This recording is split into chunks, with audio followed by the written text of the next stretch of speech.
So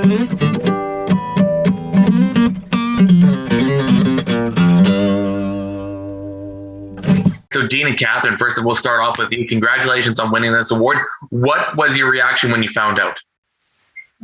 Total surprise, to be honest with you. Like we had a chance to look at all the other nominees, and there's just such a high caliber group of producers and farmers and ranchers right across the country that are doing great things. So yeah, we were quite surprised. What advice do you have? Tell us a little bit about your operation and the practices that you guys follow, sort of thing. Okay, so I guess we started this process probably when we came back to the farm, and was that 1997? And it was my parents' farm, and we just kind of started doing some little things like fencing out streams. We have a brook, pretty good brook that runs through the system, so we started with that, and that was probably the first major step. And then we were always kind of interested in rotational and grazing management and all those good. There's lots of good names for them now, and everybody has a good name for what it's called. But anyways, it's managing your grass resources with your livestock, and like we've tried everything from high impact strip grazing to maybe a little more extensive put and take systems. So we did that, and then what we started noticing was we started wintering some animals outside as well. And we had some nice wooded areas, because years ago when I was just a kid, I guess you could say, my dad cleared some land on the farm, but he left strips that were probably not suitable for agriculture, or they were just odd corners. And anyways, they forested in quite well. So, and I guess we just noticed that the animals, there was quite a nice balance between using these areas, using the pastures, and then we started outwintering them, and then we noticed the shelter belts, and then what was it? I think early 2000s we probably did the environmental farm plan. It's been 2010 we won that, but it was prior to that. I think we've been at it to 20 some years now, and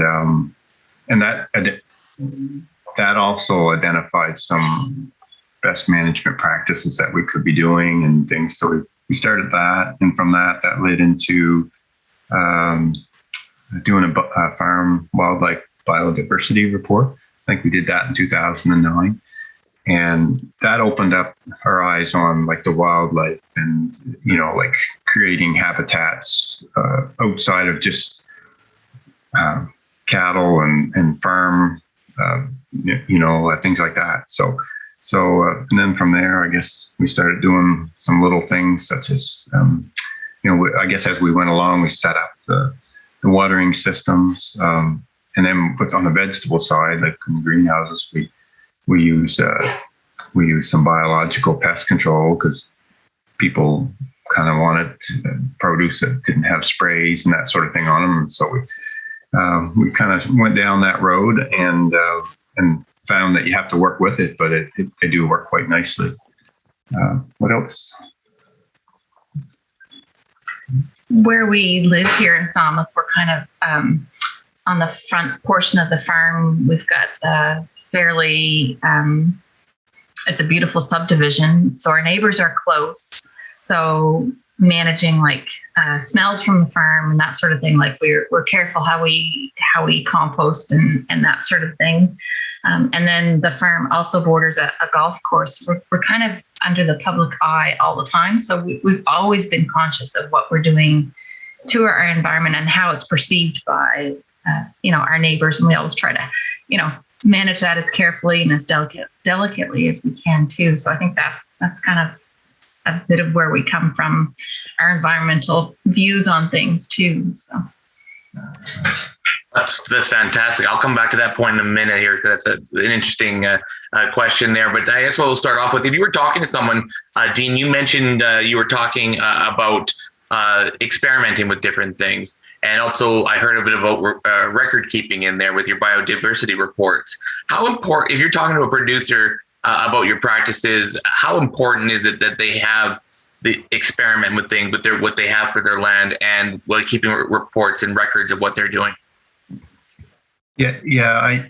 I think see, the biodiversity report, it just kind of opened us up to something that, it was all new and unfamiliar at the time. And I think a lot of producers across the country would have, high grades on a biodiversity report, because you can take a drive down the road and see a lot of really good things. And but I think what it does too is it's like the more you know, the more you know. So when you can expose, your knowledge to something a little outside of, what you're doing, it sure opens up maybe another thought process. And that's why I say, like, we started experimenting a little bit, like with the shelter belts, and then we saw, I guess how that worked. And then, like, here in our climate, it's fairly wet, or can be in the wintertime, so we have to manage that. So we've kind of played that with a little bit, like, so we can corn graze, for example, but there's certain times when it goes up and it starts to go thawing the ground out. We'll pull them off of that and put them in a maybe a little sacrifice area. Or the other thing, I'd like to start experimenting with this wood chips on a patch in an area that we can just pull them off, put them on a site that they can feed, and then as soon as the temperature drops back to normal or freezing, we can put them back on the corn again. So it's little things like that. The other thing is, extending that grazing season and trying to find the crop that's suitable for our area. Like, we can put up lots of good forage, and we still do put forage up for the winter feed. But if we can cut a couple of those steps out and let the animals do it, that's both a financial saving and a labor saving and an environmental saving, because all the nutrients are recycled all in the same area. So it's those thought processes. There's another, if I could interject just real quick, there's another thing that we observed in the judging process here is the open door policy at their operation was very well recognized by the judges. But also, Dean, I would understand that records and the whole environmental farm plan process was something you guys have been on for a considerable amount of time. That's a kind of a certified type of a process, right? Yes, it is. And I was looking at it a couple of nights ago. We looked at it, and I think we've done at least three, maybe 4 reviews since we've done it. So it's updated every 3, 4, 5 years. So some years it's every 2 or 3 years, or sometimes it's like 2 or 3 years between our updates, and sometimes it's 5. I mean, we don't change a whole lot, but it's always nice to have that other set of eyes that can kind of come in and look, because you may be missing something. And it's hard to, if we don't have those benchmarks and good accurate records of those benchmarks, it's hard to see the improvements or quantify what we've done or why we've done it. And I don't know, the record keeping sometimes can be a real nuisance, but it really does. It does pay off to have those records. I mean, I have boxes and boxes of records, but I mean, they are valuable to have, just to prove that, okay, maybe that wasn't such a good idea, or was a good idea. So. Fantastic. Now, Catherine, you were mentioning earlier in regards to being in the public eye based on where the farm is located. Tell us a little bit about how that has changed, how you look, what you've learned from it in terms of dealing with the public, making sure that you're transparent. Because I mean, that's a big topic nowadays in regards to transparency with the consumers. How has that helped you, and what can you pass along to other producers to help them become more transparent? I guess it's always changing somewhat, but we've always felt it's important to be transparent, because I guess when we came back to the farm, the vegetables were all sold 100% here at the farm. So customers were coming to our door, and at that point, it was apparent how important it was for those people to know that whose hands touched the product and how it was, they wanted to know. There's so much misinformation out there, I guess, that they wanted to know for sure from us that, this is how it's produced and why it tasted better than what they would get at the grocery store type thing. So I think we've always had that open door policy to, I would rather them ask us and I give them the brutal honesty about, how it they might not be happy with how we produce it some ways, but I'd rather be honest with them than try to hide the fact that, yes, it might have had a spray on it at some point or whatever. But we could explain why, like a potato, you can't grow potatoes with potato bugs. So, things like that. Yeah, there's more misinformation on the internet now. Sometimes that, I guess, if we make ourselves accessible for the ask, then I think it's a win for us and it's a win for the customer. It's just hugely important. So, and in all honesty, a lot of people weren't, they weren't that concerned if it was organic or spray free, in terms or hormone free or anything. The big concern was they wanted to put a face to who was growing it and be able to ask questions and get the honest answers. And that's the best thing, isn't it, really, to talk about to your consumers? Be honest. Just don't, be honest to how you're doing things, because that's how you build trust. Great. Larry, tell us a little bit about the competition this year, how tight it was, how great some of the applications were, and tell us a little bit why Dean and Catherine really stood out. Yeah, we do almost every year have a pretty good group. I mean, these are producers that have been judged by their peers regionally as the stand-up producer amongst other producers there. So every year, but this year, and we were very grateful for it because of COVID, we were a little bit concerned that we weren't going to get the nominees coming forward, primarily because in some cases, the judging regionally happens along with a panel of people that go to the farm. And of course, with the COVID separation rules and whatnot, that was, and consequently, actually, and that's what happened in British Columbia. We didn't have a nominee out of BC this year, primarily because that's how of COVID. So yeah, we had Alberta, very strong contingent down with Elan and Scott Lees, who I've known for some time down south, and they have an very extensive ranching operation.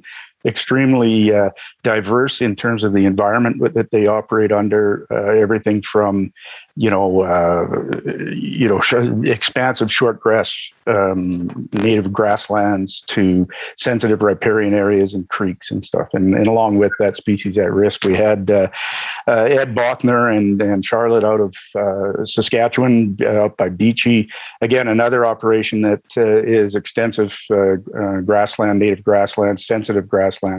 And they've done some wonderful work with species at risk there and protecting riparian areas, as well as some really good solid rotational grazing, experimented a fair bit. And then out of Manitoba, we had the steel ants, and a very good mother and father and the son in split operations, doing a lot of regenerative ag type stuff, incorporating into crops, the different species in the crops and also in their pastures, and adopting grazing practices to increase things like organic matter and soil health and biology of the soil. And then out of Ontario, we had the Pembertons, a very good operation, lots of experience at the at the planning process for ensuring runoff doesn't get into water courses and whatnot. That sort of stood out for our judges also. And then in Quebec, we had Brian Maloney and family, who have an overall kind of a similar approach to things as I would kind of say as Dean and Catherine, very involved with the public, having them to the farm in the ranch/farm. And a good outfit. And then, of course, Dean and Catherine, and how Dean and Catherine stood out. I mentioned it earlier, I'll say it again, is that notwithstanding a lot of what they do there's a lot of stuff going on at their operation, and too much. well, yeah, but it is, and it was really neat for our judges. We had judges from Ducks Unlimited Canada, and who is a foundational partner with us. We had Ricky Seelhoff from last year. They were the recipients out of British Columbia. There was Dwayne Thompson, our environment chair. And we had there's a program in Alberta called Cows and Fish, or the Alberta Riparian Stewardship Association or organization, and it's always a pleasure to work with Noreen Ambrose. And Noreen sort of takes stuff to the high level when she does her judging. She really she does a table and points positives, negatives, and stuff. And she does a little scoring system, and it's really cute. And we've done it for a long time, and so she was the one that really pointed out to all of us that got us really looking at it, is like, holy cow, these folks are into a lot of really cool stuff, and they're making some measurable, and that was another thing, some measurable improvements over time. Sometimes, with the more extensive operations, especially on the grasslands, things happen a lot slower when you're limited on two fronts, on moisture regimes in that spring summertime period. And you're limited to what goes on in the winter in terms of snow loads and how that influences the whole soil biome and how that moves forward. So that's why it was really important for our judges. And of course, the open door policy, they were very pleased with that. Whether you have a choice, like you said, like maybe you don't have a choice but to be open door. A lot of our nominees that are very open to sharing their story. At the feedlot level, there might be some concern about biosecurity and having an open door policy in some instances, but by and large, all of our producers really like to have the public ask those questions, as Catherine had pointed out. That was very astute, actually. So we just went through and you talked about all these different nominees, and this program's been running for a number of years. How much has this program, this award program, raised the bar in terms of sharing best practices and ways that producers have come on and said, hey, that's a great idea, I'm going to implement that into my operation? Have you seen that in the years the program's been in place? Yeah, if it's okay, I can run a real quick. So we, the CCA, initiated this national award in 1996, but in actuality, it was the Alberta Cattle Commission at the time, and a fellow named Tom Livingstone, a rancher. He's still with us and very highly respected guy. He thought that it would be important at the time in the early 90s. So in 1992, they had a regional one. And then a couple of the other provinces kicked into gear and said, hey, that's pretty cool. And what was going on at the time, Craig, was we had Earth Day was declared, and there was a lot of fallout coming from that. We had the Meat Stinks campaign coming out of the United States. We had that was from PETA. We were being attacked by a local country singer in Katie Lang, and then there was I had jotted down a few things here. The Cattle Free by '93 in the U.S. and another anti-meat book out of the U.S. called The Diet for a New America. With that, though, was coming a lot of rhetoric and misinformation. Even before the internet was really getting going, there were stories coming out about some really negative stuff, and it became quite clear to our people at the time that there's a lot of people just don't know what really is going on these ranches, and so the idea therein was to step forward and basically celebrate or showcase what's actually going on in terms of things like grassland management, water riparian, and wetlands, and all that good stuff that producers do. And so at the beginning, and there was a strong contingent when the CCA went to the national route, there was a strong leadership contingent within the CCA, our president and our environment manager, and Peggy Strankman at the time, to get this message out and get it going. And you know what, quite frankly, there was reason for criticism in some fronts, and in particular on the riparian management side. And so the producers themselves in the early 90s started to work with Trout Unlimited in the United States, and because they'd been doing a bit of work on how you can keep cattle out of these areas at certain times, and it really worked well. And so that was the beginning kind of the showcase. And we saw quite quickly, and it's gone on over the years, how quickly other producers picked up on it.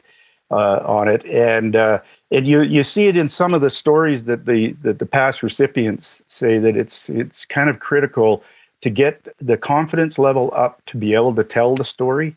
And one fella told me once, it's like a release. He says, as soon as I got going on it, he says, it was like I was addicted to talking to people and telling the good story, and not kind of in the yesterday we heard a bit about it at the conference, not in a defensive context, but these folks have by and large been all very positive. And so, yeah, it's caught on to the point where, we're getting, we've had a couple of years where we had every region. And this is, of course, the first year where we've had Quebec in. Quebec had signed on 2 years ago with CCA to be a part of a sort of a national body where they hadn't before. They'd been more or less independent. So for the first year, they didn't even have an Environmental Stewardship Award locally. And so we changed the rules a little bit leading up to the 25th anniversary of TESA, to enable, and it paid off for us, because it enables anyone to nominate somebody regionally. It's just that local cattle organization has to vet and approve of that person in the end, right? And so this year, Quebec kind of quickly called together their program and got Brian Maloney into the competition, and it was a great call, really good call. And then in Manitoba, because of COVID again, they didn't have somebody coming forward, so Ducks Unlimited stepped up, and they had been working with the Van Seelhans historically, and so they brought them forward. Manitoba beef producers vetted them and proved them coming forward. But yeah, by and large, we get somebody coming up every year. I think the least amount over the 20 years, I was trying to look back the other day on that, and I think 1 year we had 3 regionals come forward for various reasons. But yeah, it's been a hot ticket item. That's fantastic. I guess anything any of you wanted to add that I haven't asked you? Oh, go ahead, Dean, and Catherine first.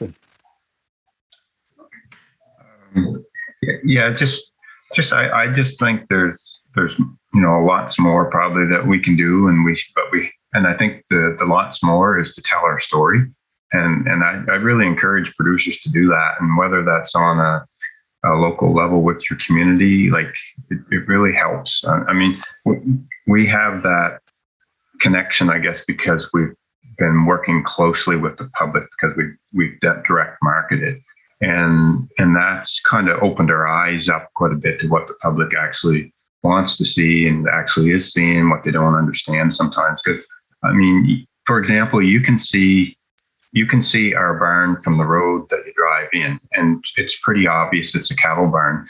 But people that come to the market and just get the vegetables, they're surprised sometimes when they say, "Oh, you guys have cattle here," and it's just what they kind of perceive in their mind. So that's why the conversations are good. So that's what one of the big things I would say, especially with environmental stewards and stewardship, is like producers are doing such a great job all across the country. They just need to tell the story, and it doesn't have to be to big audiences. It could be your neighbor or and at least and someone that's connected in town, and perhaps even your relatives in town that are a generation removed or 2 generations removed. And same as even on the local, our kids were in sports, the hockey teams and the dance, the soccer teams and stuff like that, talking to the other parents. I mean, that's all good stuff. Even on a bigger scale, like I know just sitting the brief amount of time that we had to interact with the other nominees, I think we learned a lot from their stories too, because there's things, just because of the different scales of operations, there's things that we probably take for granted, that like listening to Ed Bothner talk was just amazing, and things we don't realize, that he the soil structure out there and that sort of thing. Like, it was just hearing his story was interesting, and so even hearing it nationally is we learned a lot. So yeah. there's an incredibly strong desire in our industry to be recognized publicly as good environmental stewards, and that goes all the way back to the very beginning. But it's the other observation that I've come across in the last maybe 15 years. I used to be a judge on this also, but in the last 10, 15 years, there's a strong emphasis on species at risk habitat management, and that's factored in very strongly in our in terms of what. And these ranchers and farmers, they now really get a grip on what actually lives there. If it's leopard frogs or it's burrowing owls or it's and how they, through just adjustments in their management, can actually enhance those populations and things like songbirds, especially native grass songbirds that we've had incredible declines in. And that's why our foundational partners are also Birds Canada and Ducks Unlimited, and we also do a lot of work with Nature Conservancy of Canada now. We've developed very strong, Craig, partnerships with environmental non-governmental organizations because they themselves, maybe ironically, have come to understand that without us on the ground or our producers out on the ground, we're going to lose these ecosystems and these species that rely on them so much. That's the only thing I would add in.